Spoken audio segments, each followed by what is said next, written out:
With this demonstration, we are going to show how we can use the SemaGrow Stack for the Agris use case.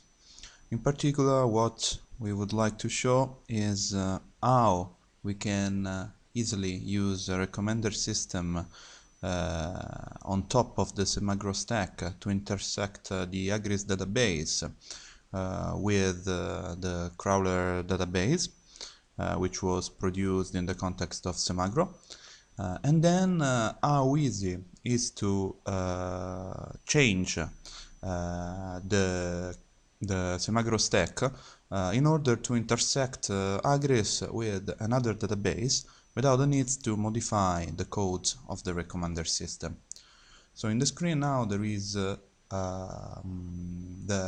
installation of the SemaGrow stack in a Tomcat environment, and in the directory etc default SemaGrow there is the main configuration file which is used to define datasets to be combined. Here we could define a very easy configuration file, but using the Eleon tool it is possible to have a more complex configuration file, including statistics like number of distinct objects or subjects, number of triples and other statistics. Anyway, the most important aspect is that we define the SPARQL endpoints of the datasets that we want to intersect. So this is the SPARQL endpoint of the crawler database, and this is the SPARQL endpoint of the Agris database.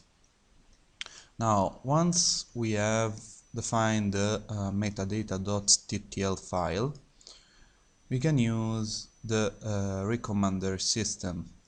The recommender system is a Java application,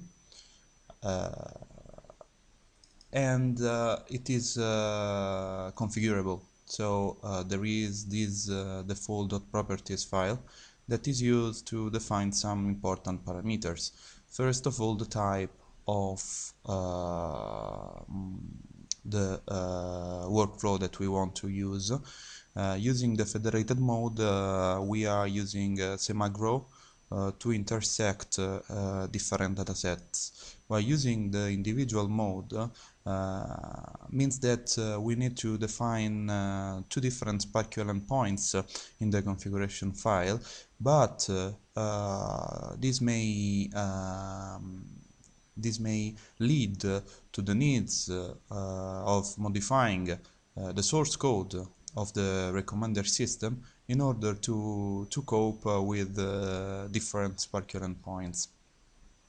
Here in this demo, of course, we are using the federated mode on top of this SemaGrow instance, that is the instance that I show you in this server.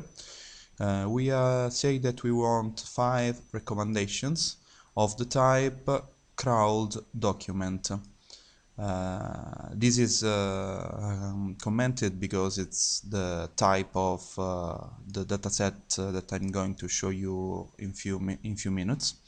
And of course, we should define the input file path and the output file path, where the input file path contains a set of Agris URIs that we want to intersect with the new database, so in this situation with the crawler database. Now, this is the only configuration that we need to intersect the Agris database with the crawler database, and we can do a live demonstration of how the recommender system can compute recommendations. So we open a bash, we go to the recommender system directory, and we simply execute the recommender system. Now, usually it takes more or less 2 seconds per Agris URI. So we have for URIs to intersect with the crawler database, in 10 seconds we should have an output. First of all, we have the log file explaining with how many URI still needs to be recommended. Now, if we refresh the page, yes, we can see that we have an output file which contains a set of recommendation. Here it is. We can use a better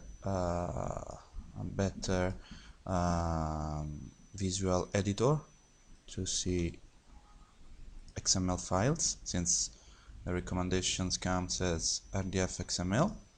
Here it is. So for each of the source URIs, we have 5 recommendations. Each recommendation contains a number, which defines the order of each of the 5 recommendations. We have also of course the URL of the recommendation with the similarity score and so over. Now, we were able to use the recommender system on top of the SemaGrow stack to define recommendations between the Agris database and the crawler database. Now we want to intersect the Agris database with another database, the Tega one. I have already prepared with Eleon the metadata file, which is very similar to the previous one. Simply it contains the SPARQL endpoints of the Tega database with statistics related to the Tega database. So we rename this one in crawler, then we rename this one in metadata.ttl. We go to the recommender system.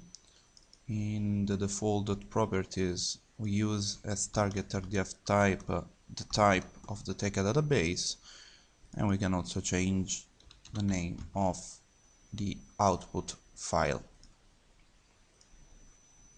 Okay, at this point, to be sure of what we are doing, we simply restart Tomcat.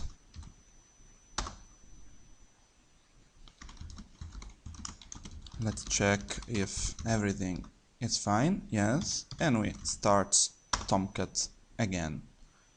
Oh, now we have done the job. We can simply run again the recommender system using the new configuration to intersect Agris database with the Tega database. Of course, we have to wait other more or less 10 seconds.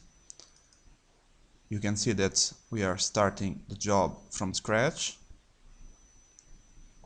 and refreshing the page we can see a new file, the tega.xml, which contains recommendations for the Tega database. So this file implements the intersection between a set of URIs from the Agris database with the Tega database. So the format of the file in the end is the same.